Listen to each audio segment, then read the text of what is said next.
Nous, on fait venir 282 travailleurs pour venir travailler ici, mais on en fait venir environ 700 pour aller travailler sur d'autres fermes un peu partout au Québec.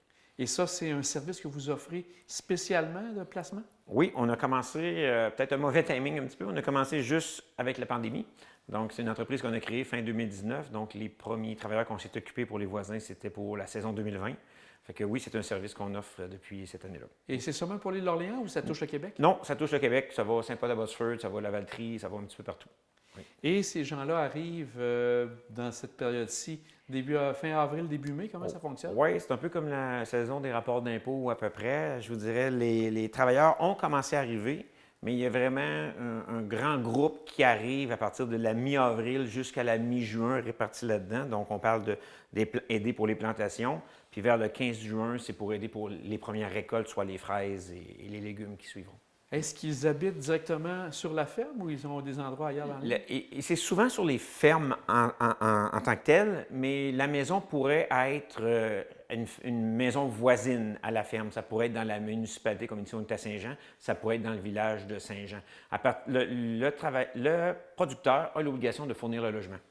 Un logement qui doit être inspecté annuellement par une tierce personne. Puis ce logement-là, bien, étant donné que les travailleurs font quand même de bonnes heures par semaine, c'est pratique que ce logement-là soit près du lieu de travail. Pour justement leur permettre de ne pas avoir beaucoup de routes à faire sûrement en fin de journée. C'est ça, oui. Et ça représente un pourcentage de combien de personnes parmi tous vos employés quand vous arrivez, les travailleurs étrangers? C'est 90 de l'équipe. Oh! Ça fait que les travailleurs étrangers, c'est 90 de l'équipe, mais c'est 99,9 du champ. Puis mon 10 de l'équipe, bien, c'est surtout les autres travaux.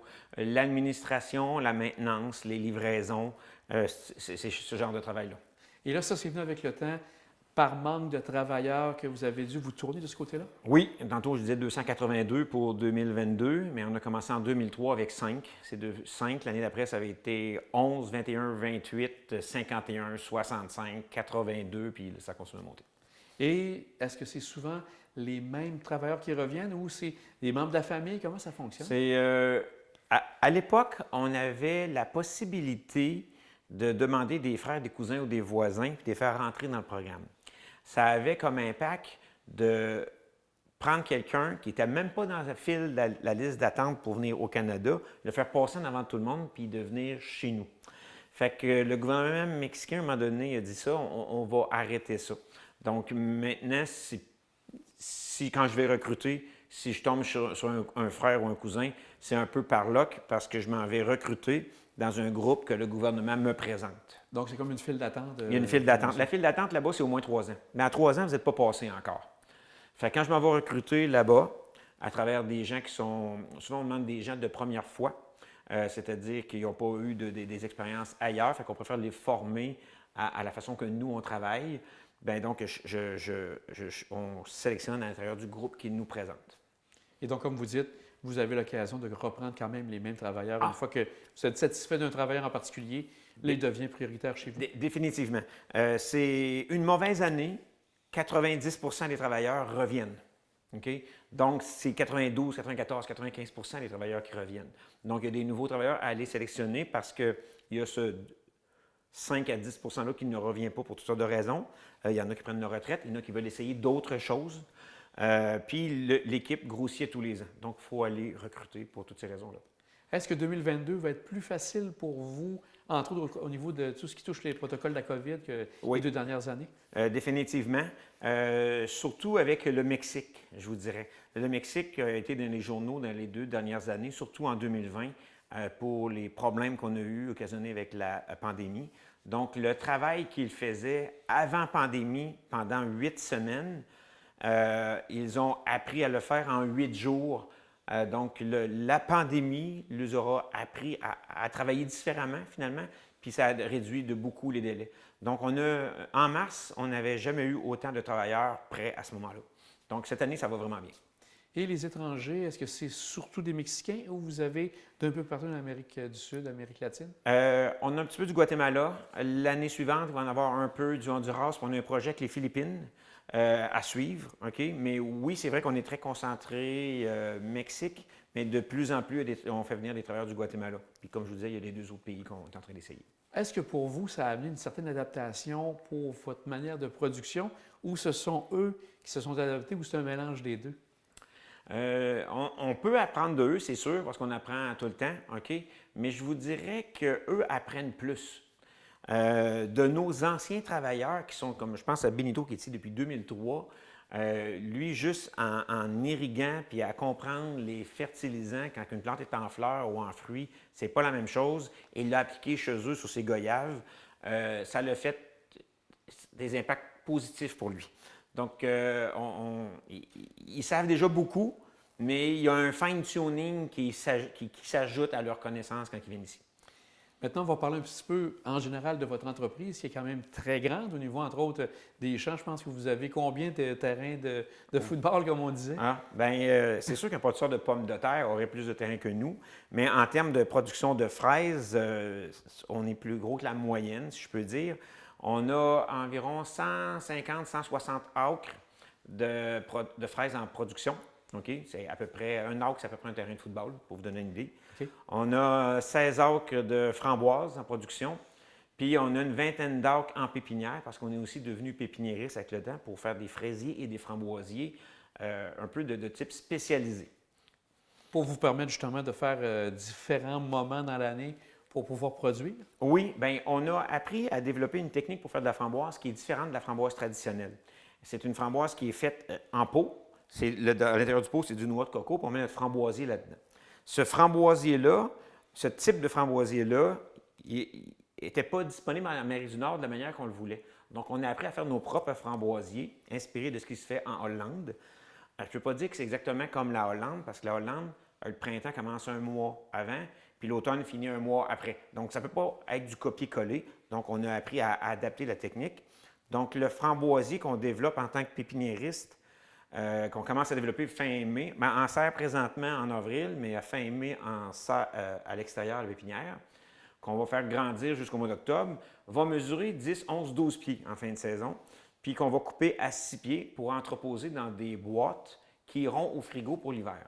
Donc, pourquoi aller au frigo? Bien, un, pour le protéger d'un hiver peut-être trop froid, parce qu'on va tenir notre frigo à moins 1,5, donc le plant sera en dormance.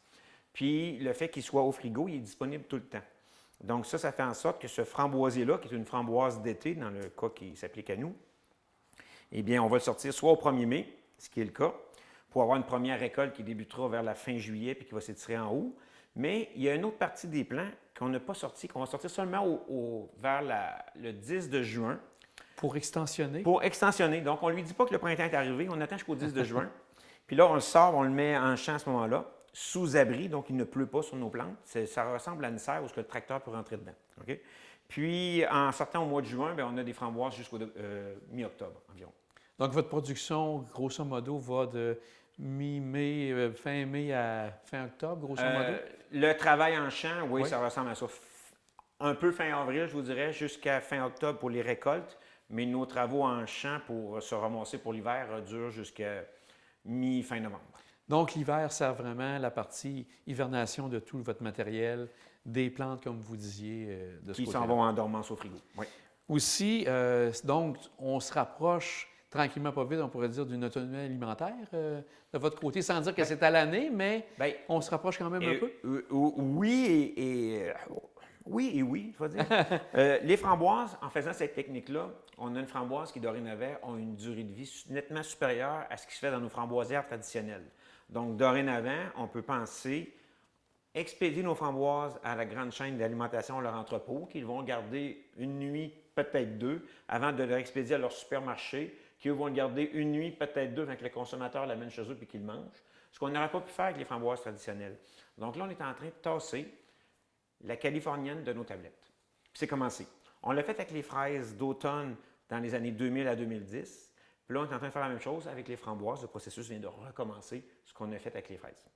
Et puis, je dis oui et oui parce que le type de fraisier que l'on fait est utilisé en serre, okay? Ou en la production verticale à l'intérieur.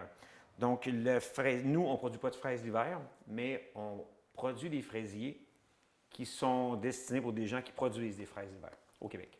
Donc, j'aime aussi votre slogan. Vous parlez de tradition et innovation vous conservez sûrement certaines techniques ancestrales. Ça fait très longtemps que vous êtes là, on pourrait dire, mais l'innovation est là aussi. Oui, on produit des fraises comme mon grand-père faisait, ça a encore sa place. Chaque champ, chaque type de sol amène sa technique. Fait que tradition, innovation, ça s'applique bien. Et l'innovation, vous avez une équipe de recherche qui est, entre autres, comme vous parliez de la Hollande, c'est des gens qui font de la recherche de ce côté-là pour améliorer vos procédés? Oui, on a un département de recherche. On a 3 personnes qui ont une maîtrise de l'Université Laval qui travaillent à temps plein pour nous. Une autre personne qui a un bac qui, elle, est mi-temps recherche, mi-temps production. Mon frère est à la production. Donc, on a comme 3 personnes et demie, si on peut dire, à la recherche. À ça s'ajoutent des stagiaires pendant l'été, comme l'an passé, ils étaient 4. Puis, à l'occasion, il y a aussi des Mexicains qui leur donnent un coup de main pour l'installation des parcelles, des choses comme ça.